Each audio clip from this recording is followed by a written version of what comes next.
Welcome aboard Pink Monorail. I'm Shelly Valladolid, your pilot, and right next to me is my co-pilot, Noe Valladolid. Hi, everybody. The modern theme park didn't jump fully formed out of the head of Walt Disney. It actually goes back thousands of years. During this series, we're going to talk about the different roots of the American theme park and how it came to be. Today we're going to talk about the history of theme parks, manufacturing the magic. We're going to start out with a talk about fairs, trade fairs, country fairs. It's one of the roots of the American theme park.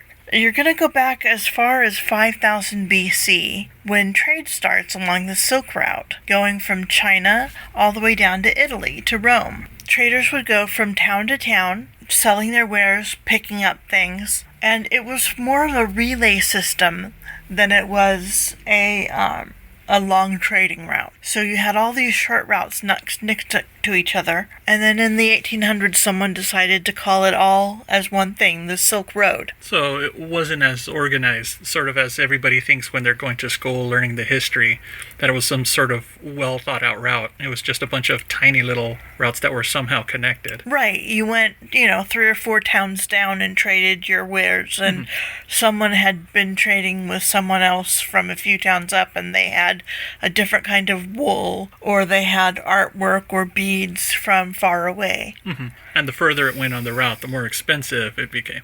Exactly. Okay. To avoid robbers, these merchants banded together in caravans, and the caravans would stop at different towns and hold a market, which was the beginning of the fair.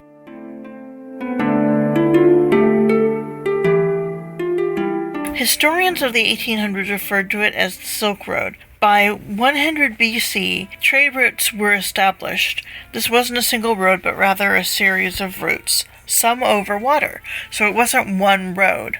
It wasn't one path. Mm-hmm. It was not only a series of short paths put together, but sometimes they went over the mountains and sometimes they went over the seas, and all of these routes put together were called the Silk Road. So it's a collective trade route, or trade routes. Right, exactly. Because sometimes you'd have governments come in that would close routes. The Ottomans really liked to close routes. And so they would open new trade routes. Okay, so sometimes it was religious reasons why they closed them. Sometimes it was political reasons why they closed them. Exactly. Okay. Around 700 to 500 BC, there's mentioned in the Bible, in the book of Ezekiel, the city of Tyre. The city of Tyre is destroyed in the book of Ezekiel, and they talk about it as having been the home of fairs. And this is the first time in literature that we see the word fair used as sort of as opposed to a market. Okay. By that point in time, there included some forms of entertainment.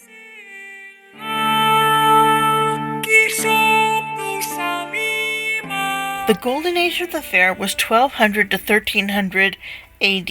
Instead of being marketing stops, they began to be privileged or chartered, which kept it low on debauchery and bad behavior. Mm-hmm. They traded silk, spices, wax, cloth, metalwork, tin, bronze, jewelry, dried fish, and other goods. Towns were collect taxes from merchants who stopped to sell in their towns, so local governments liked fairs a lot, and soon figured a way to have their own. So they put aside fairgrounds.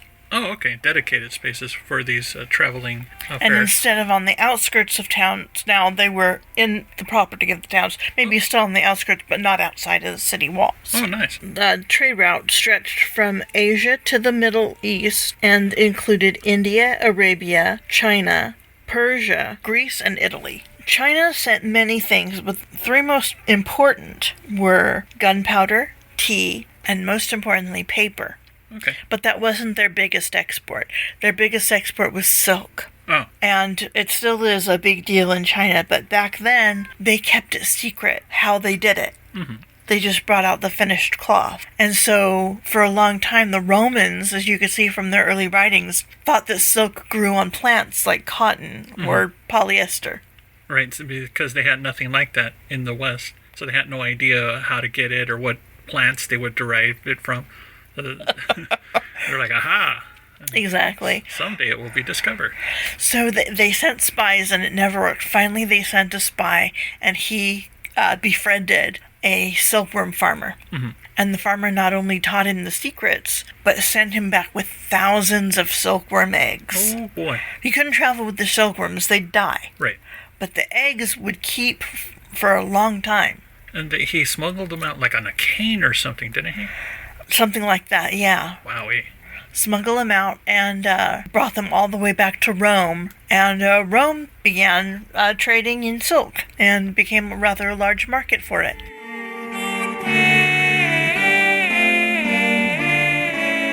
The first recorded and organized fairs were privileged fairs in Germany, in Frankfurt. Starting in 1240, it was held every autumn. The Emperor of Germany himself licensed the fair, giving it privilege and ensuring it would be secure and legal. In 1330, a spring fair was added, so you had 2 big fairs a year. Okay. And this was Germany or Bavaria back then?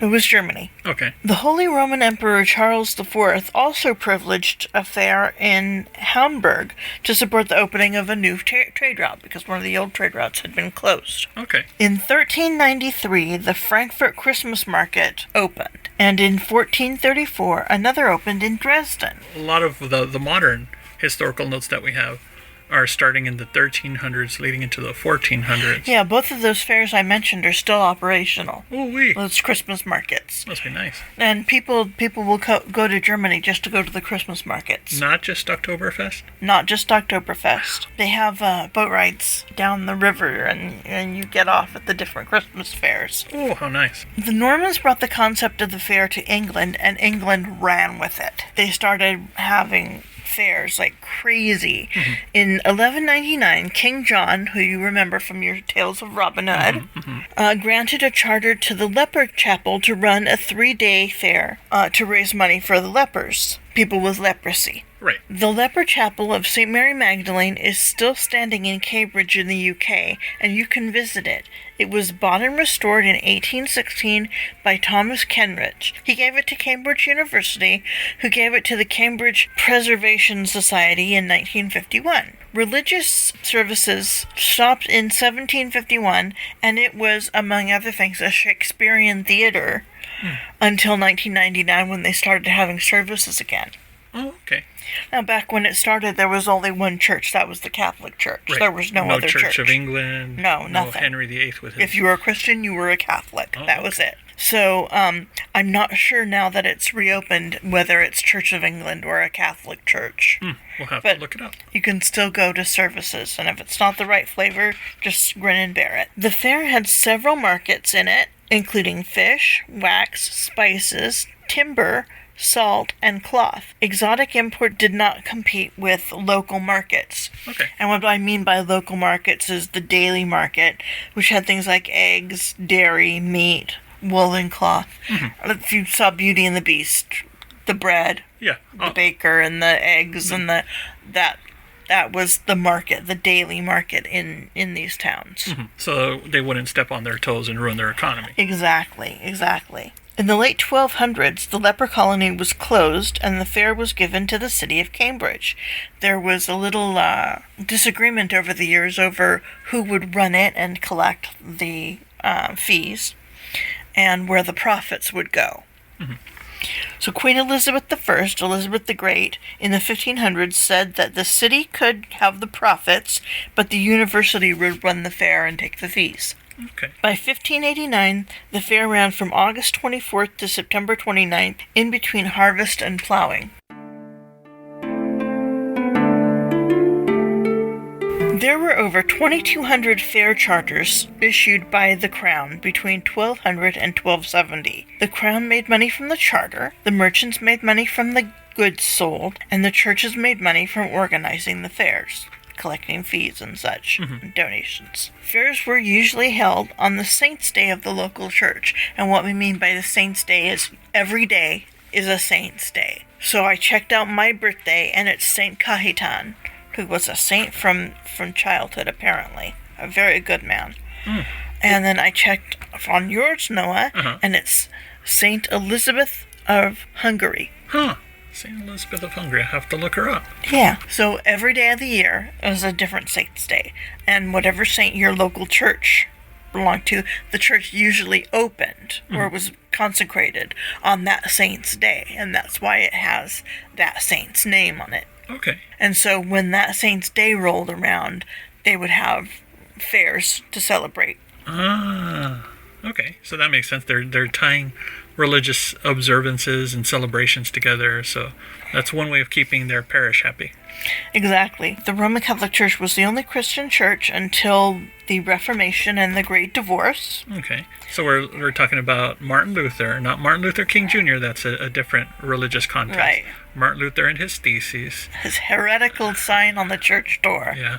And then Henry VIII and Elizabeth, where the king becomes the country, the head of the church. And the head of the church. So he could divorce his wife Catherine and marry his girlfriend Anne Boleyn. That's pretty rude. One would find high value in exotic items at an annual fair. Farm tools, ceramics, furniture, rugs. To this day, we get rugs and stuff from the East. Mm-hmm. Roman coins have been excavated by archaeologists from China. Roman beads were found in ancient India. Mm-hmm. You've heard of the city of Pompeii. Right, the one that got destroyed by the volcano. Mount Vesuvius. They actually have found Indian bronze work there. Wow. So the Dark Ages weren't really all that dark. There was lucrative trade during that era. And traders began offering prepared foods and entertainment. And this is where we get into the meat of it. Singers, dancers, jugglers, balancing acts, and then puppet theaters and live performances of plays. Rudimentary rides soon developed, like the training carousel and the up and downs. All right, are you going to talk about those? I am later. Huh. Can we talk a little bit about those? Please. All right. Okay. All right. So Shelley is going to talk and break down specifically how certain attractions came into being, like the carousel, the merry-go-round. So those are two of the earliest ones, and they actually have their roots in these fairs that Shelley's talking about. So one of them is that circular one. What do you call it? The up and downs. The up and downs. There's a big wheel, mm-hmm. and it has seats on the side of it. And on the flat side of it. Yeah, so this wasn't a carousel. No, this was like a Ferris wheel.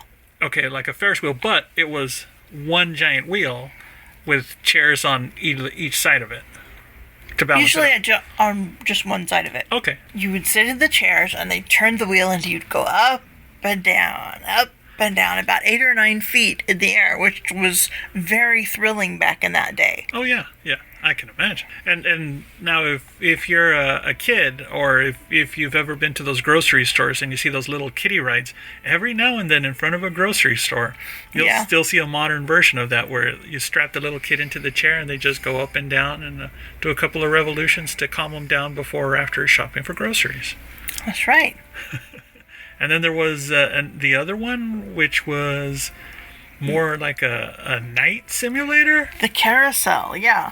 The carousel was a wooden wheel, mm-hmm. this time flat against the ground, mm-hmm. with wheels underneath it that would make it turn around in a circle. Right. Around a post or hub in the center. Mm-hmm. And on that they would put wooden horses. Sort of like a saddle unicycle? As rough of an explanation of a horse as you can imagine. Right. Big pieces of wood with legs. A barrel-shaped toy thing. Yeah, exactly, barrel-shaped. And the knights would actually sit on this and get spun around. They had them that held 6 or 7 people. Mm-hmm. And spun around to practice jousting, which is why in England carousels go counterclockwise. Because your lance is on your right side, your strong side, mm-hmm. your shield is on your left. And while they're doing these revolutions, they're trying to catch a small golden hoop. With their lances. And that sort of tradition continues to the modern carousel, where they have the beautiful horses. But I'll talk more about that in the mechanics of magic. You hear that, people? This is just a taste of where all of this stuff comes from. But the fairs is where they featured a lot of this entertainment. So let's get back to the fairs.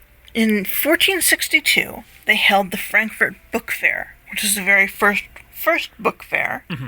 They have book fairs at schools now, and they're actually pretty much the same, except they're not for children Right. back then. This is the invention of the printing The press. invention of the printing press and the paper from China just made a huge difference in how mankind received information. It's the internet of the day. Very much so. Most people still couldn't read. Right. In fact, up until the 1800s, when Charles Dickens would put out a serial, groups of people would give someone money, and he would read to them. But it started back then. That was, I think I saw in one of the episodes of Bonanza, where it was Charles Dickens. Oh, really? And he had come to, Carson City, to read some of his works, if I remember correctly. He was played by the actor who played the Doctor in Lost in Space. Oh, no. So he was very eccentric, but he got angry because somebody had illegally printed his books. So everybody was familiar with all of his material, and he said, well, that's not fair because he wasn't paid for all of those copies that were printed as much as he appreciates the fans. So it was nice storytelling, but they gave you an example that people were attending his presentations, his recitals, and they were listening to him speak and read his books. So that was high culture back in the day. It was. But let's go back in time. Okay. From 1300 to 1600, fairs reached their stride. When you go to a Ren fair, these are the fairs that they're based on. Okay. Merchants were still the main attraction, though merchants in London wanted to be the main middleman for everything. They wanted the traders to go straight to them and all the people to come to them. And that eventually happened with the onset of canals and railroads. Okay. But back then, they still went straight to the people and didn't deal with an expensive middleman. It was mostly wood and cloth were traded, and this is when they began to have tournaments with the carousel I mentioned earlier, Okay. and with jousting over the fair maiden, and the whole bit. Okay. With the knights. So this is post 1300s, 1400s. Now they're starting to become a little more organized with their events and so not all of them were simulators. These were actual horses. Oh, yeah. And knights and stuff. Oh, yeah, actual horses and knights. Ooh-wee. And they had riding exhibitions as well, yes, on real horses.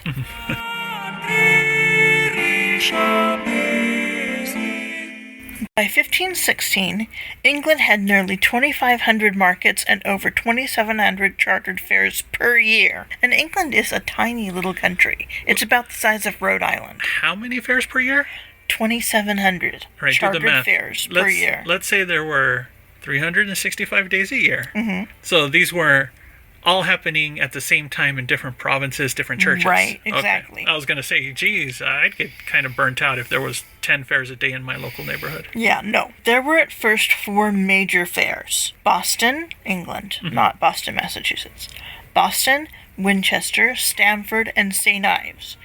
St. Ives' Great Fair lasted 4 weeks and included merchants from as far away as Norway and Flanders.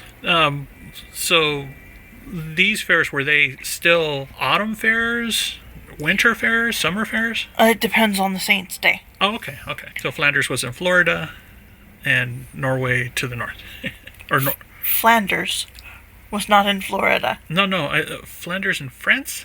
Where was Flanders? Belgium. Oh, okay.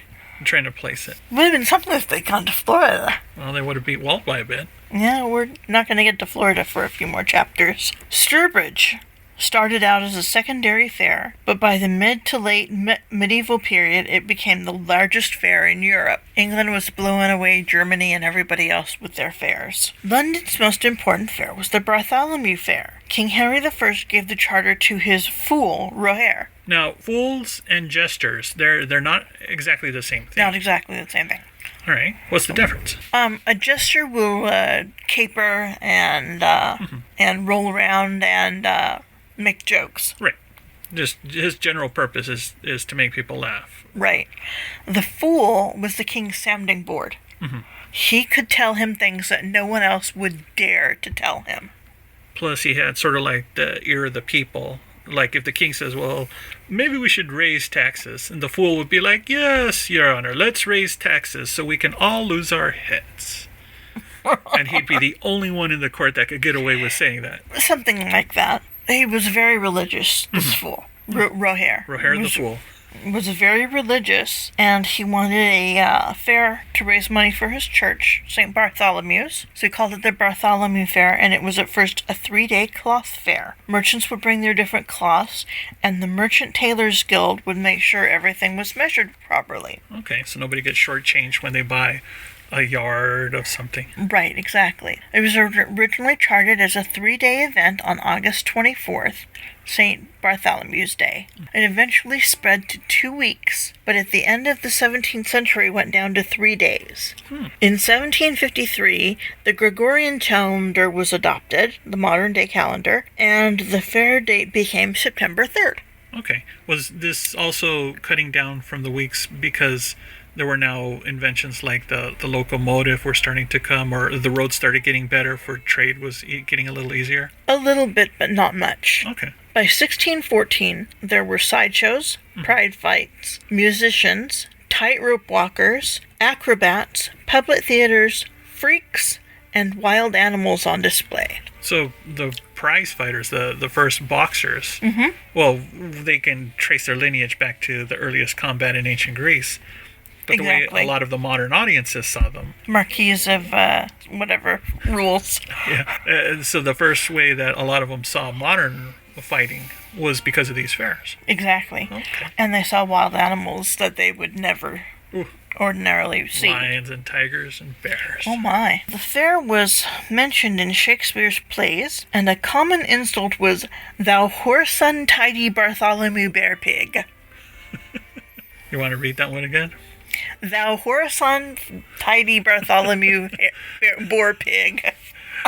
That's not the easiest insult to say to No, somebody. it's not. But man, if you can memorize that. What they mean by a Bartholomew Boar Pig is that at the Bartholomew Fair, they were famous for serving piglets, or suckling pigs, roasted whole, with a little apple in its mouth. So this is where that whole cartoon bit comes out with the little pigs with the apples in their mouth, was because of the Bartholomew Fair. Well, I'm pretty sure people were putting apples in pigs' mouth before then, but that's where it became famous, yes. Okay.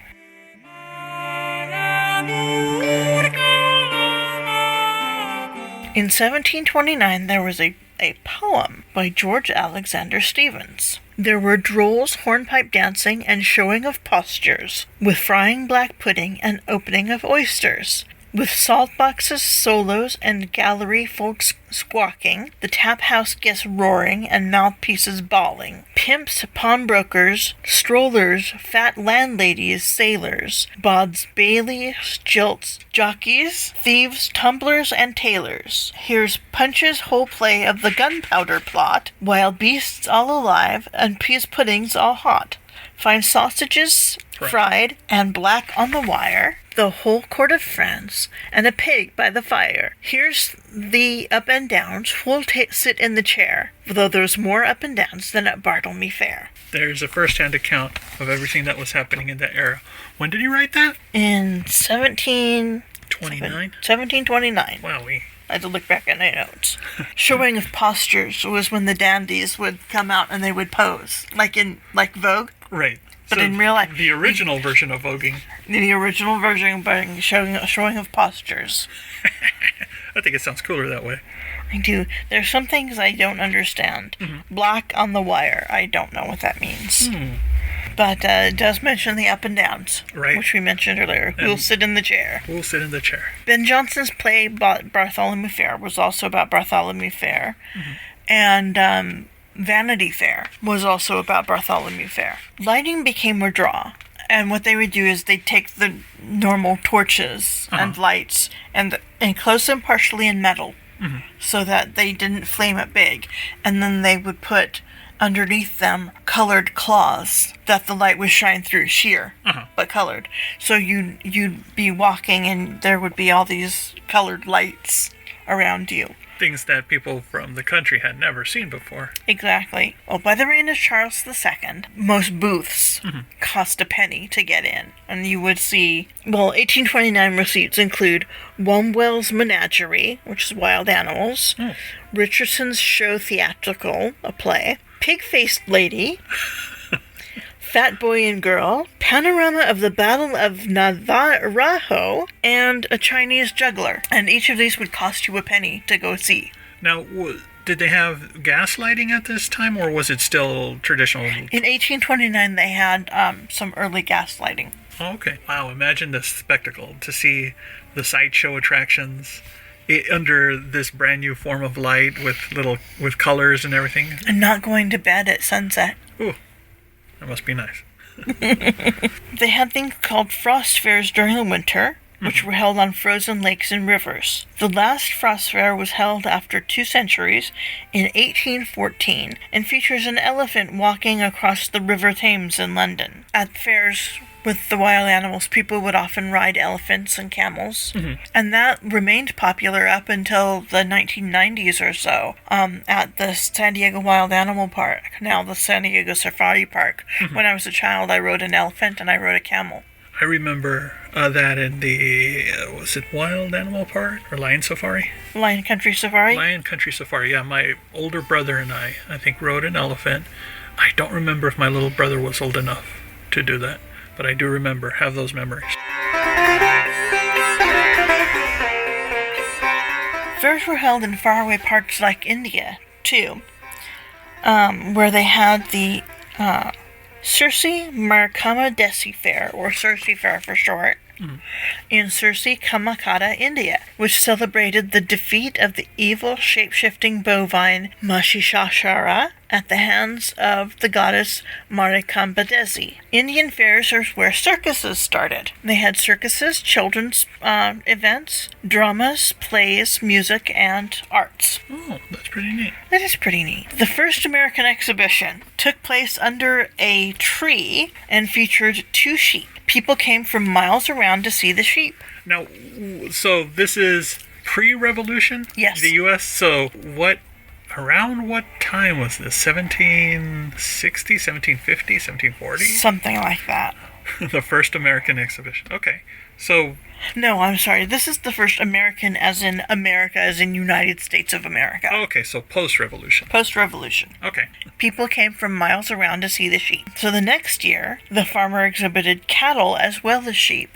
And people came from miles around and loved it again. The third year, he opened it up to outsiders and ended up showing over 100 animals. So where was this? On the East Coast, I assume. Yes. They didn't say the town name, but it was out in the boonies. 2 sheep and under a tree. 2 sheep under a tree. Everybody check out my 2 sheep. In 1765, the first recorded major fair took place in North America, and it took place in Windsor, Nova Scotia, in Canada. It's still running. In 1999, the fair was moved from Fort Edwards to the Hants Exhibition Grounds. It is owned and operated by the Windsor Agricultural Society. The fair takes place on 2 weekends in September. The first weekend is mostly 4-H exhibitions and skills from cake decorating to scrapbooking. Exhibits include dairy, beef, rabbits, and more. The second weekend features classic heritage beef exhibition, hunter and jumper classes of horses, and Western performance horse classes. Both weekends have produce, arts and crafts, live music, and after 1893, a midway with rides and other novelties. This fair is the parent to every county fair or state fair in North America.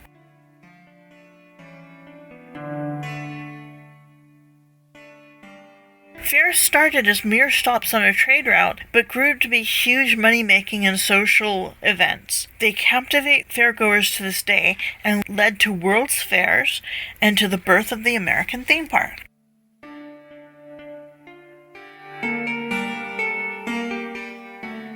Thank you for tuning in to Pink Monorail. We'll see you next time. Thanks, everybody. And now a word from our sponsors.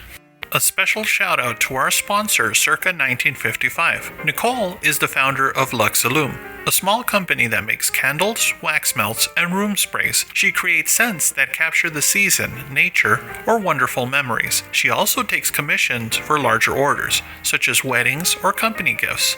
It turns out that Nicole is also a huge Disney fan and has a line called Circa 1955. She creates scents inspired by all things Disney. This includes the parks, attractions, treats, and films. She creates each formula and batch of candles herself. For every one scent she's released, she's probably made over 200 trials just to get the smell right. Don't take my word for it. Go to circa1955.com, order a candle, and use promo code PINK15. That's PINK15 to get 15% off your purchase. Support a small company that also gives back to the community. You're going to love it. Another shout out to Jim Hill for hosting Pink Monorail on his podcast network. The Jim Hill Podcast Network also includes Looking at Lucasfilm, The Disney Dish, I Want That, and Fine Tuning. Thanks for listening. And be sure to like, subscribe, and leave a review for each podcast. Have a great day.